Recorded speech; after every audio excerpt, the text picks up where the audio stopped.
agents of change.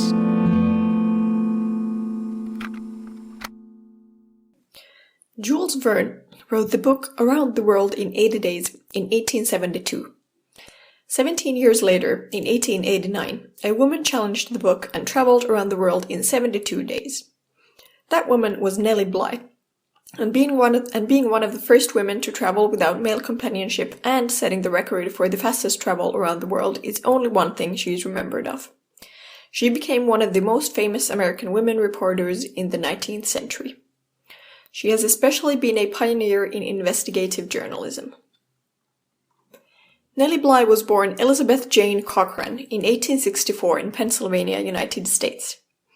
Nellie never finished school, but her career started in 1885 in Pennsylvania when she sent in an angry letter for the editor of the newspaper Pittsburgh Dispatch. The article was called "What Girls Are Good For," and Nellie was not pleased with it.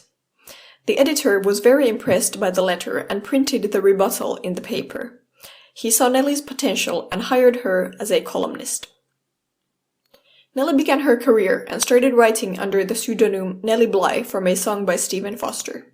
Using a pen name was common amongst female writers since it was inappropriate for them to use their own name.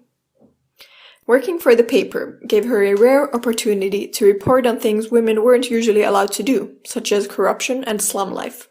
But mostly, she was asked to write pieces addressing only women, and in 1886 she moved to New York and started looking for a paper that would let her expand her writing even more to serious journalism. Joseph Pulitzer, and yes, the Pulitzer Prize is named after him, hired her for his New York World magazine. And Nellie's first assignment was to write about a women's lunatic asylum on Blackwell's Island.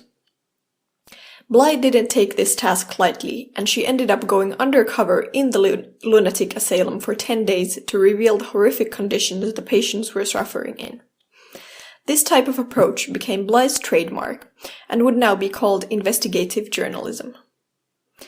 Later, she reported on her travels, as mentioned in the beginning. And a little fun fact, she was an extremely effective packer and traveled around the world carrying only one small bag.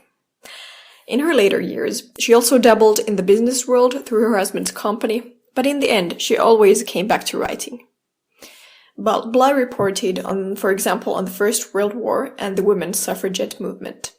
She died of pneumonia at the age of 57. Without a doubt, Nellie Bly was an extremely inspiring person who made an impact on the world.